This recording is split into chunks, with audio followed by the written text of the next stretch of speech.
Hi guys, welcome to this page to the notes, and hopefully you didn't think after completing section 4 where we talked about imaginary numbers that they would never show up again, because that's just not the way this class works.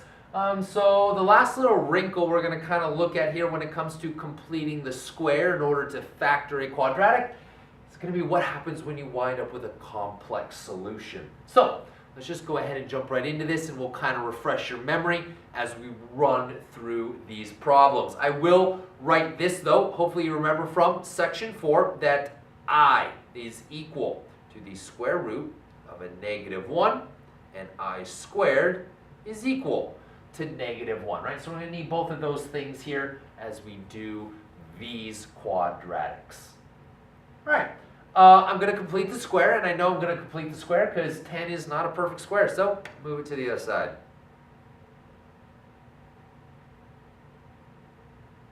Awesome. My leading coefficient is 1, so just add b squared over 4, which you guys should be able to do in your head. My b is a 2. 2 squared is 4. 4 divided by 4 is 1.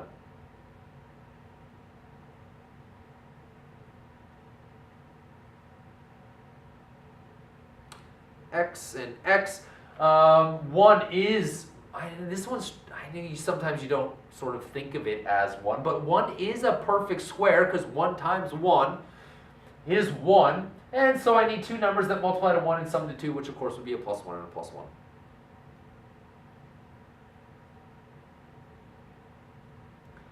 Awesome. And here we go. Now we see why I'm going to wind up with complex solutions. I am now going to use the square root property to take the square root of both sides, and I'm going to wind up taking the square root of a negative number, which is what we did in section 4, imaginary solutions. So let's go ahead and do this.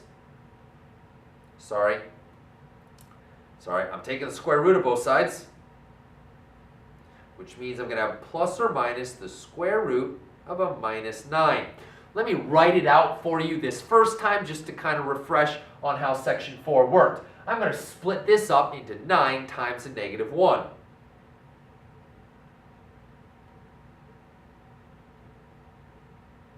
Which I'm taking the square root of. But that property of square root says if you have a product under the radical, you can split them up. It's the multiplication property of radicals, which leaves you with the square root of 9 times the square root of -1. Hence the reason I wrote this little reminder up here at the top, right? We said the square root of -1 by definition is I. So here we go. I wind up with x plus 1 is equal to plus or minus square root of 9 is 3. The square root of -1 is I. Subtract the 1 to the other side, and x is equal to -1 plus or minus 3i. And your two solutions are -1 plus 3i, and x equals -1 minus 3i. You get imaginary solutions. And remember, this is just simply the case where your parabola is either above the, right, you got two options. These are your only two options. It goes one of two ways. Either your parabola is above the x-axis, opening up, and so you don't get real solutions, right? This guy doesn't cross the real, or this parabola doesn't cross the x-axis, and so you don't have real solutions.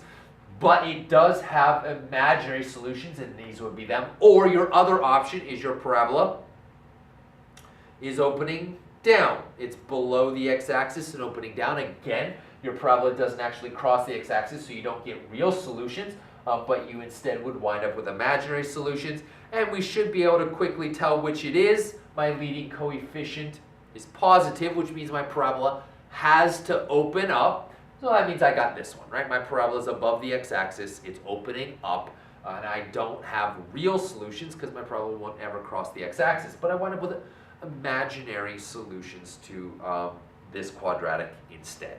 Let's try a couple more of these. All right, here we go. 22 is not a perfect square. Move it to the other side. X squared plus 8x is equal to a minus 22. All right, we're going to add b squared over 4 to both sides. My b is an 8. 8 squared would be 64, and 64 divided by 4 would be 16. Let's add 16 to both sides.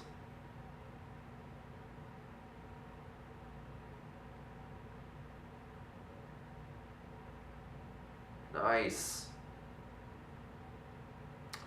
Negative 22 plus 16 would be a negative 6. X and x, I'm going to need a plus 4 and a plus 4, and I'm going to have an x plus 4 squared is equal to a negative 16. Again, just real quick, I want to make this point again. Remember, we started this set of notes by using the square root property to solve quadratic equations, which turned out to be a fantastic way to solve quadratic equations. It works so well, it's quick and easy, but in order to use the square root property, your quadratic has to be a perfect square trinomial.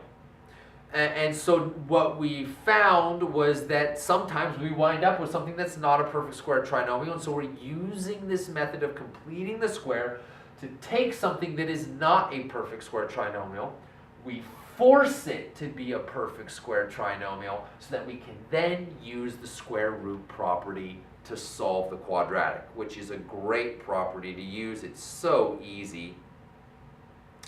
I almost forgot my plus or minus. And once again, I see I'm taking the square root of a negative number. So we're definitely going to be imaginary. And 6 is not a perfect square, and it doesn't have factors that are perfect squares, so we're just going to leave it the way it is, and we get x is equal to a negative 4 plus or minus the square root of 6i. Actually, you know what? I apologize. Let me show you how I got that. Remember the way this works.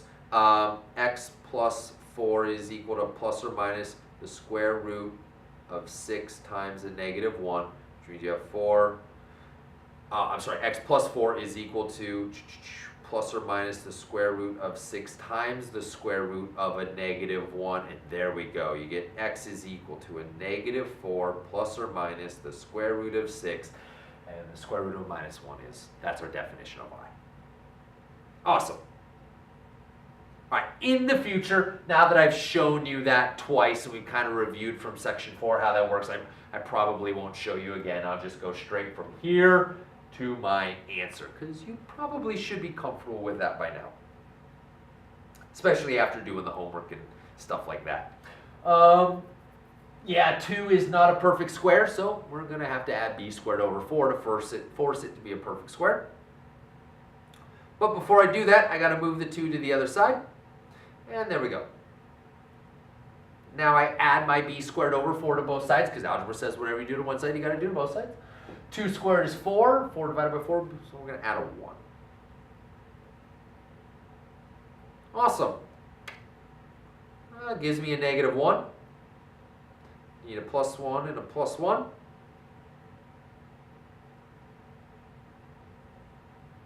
Take the square root of both sides. Ooh, the square root, sorry. Oh, wow, yikes, hold up. There we go. I just have, right, the square root of negative 1, which is our definition of I. So what I've got here is I'm going to subtract, right, this one, it's a plus 1, I subtract it to the other side, minus 1, plus or minus, and since the square root of negative 1 is I, that's all that's left. I just have an I. So my solutions are negative 1 plus I and negative 1 minus I. I got one last problem for you here. Let's check out this one. Okay, I love it. Almost, right? Careful of the trick. 25 is a perfect square, but is it the perfect square that I need?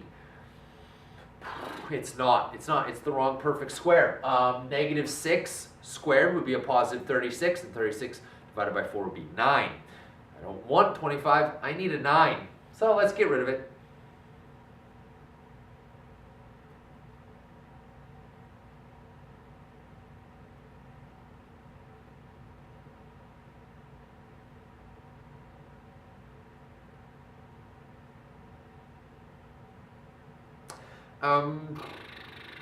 How about negative 16?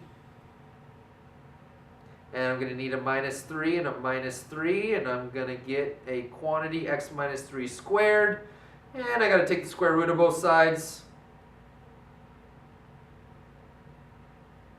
And we wind up with x is equal, I add the 3 to the other side. 16, minus 16. There we go. 16 is a perfect square, so I'm going to split it up into 16 times a negative 1, which I would then split into the square root of 16 times the square root of a minus 1, and I wind up with plus or minus 4i.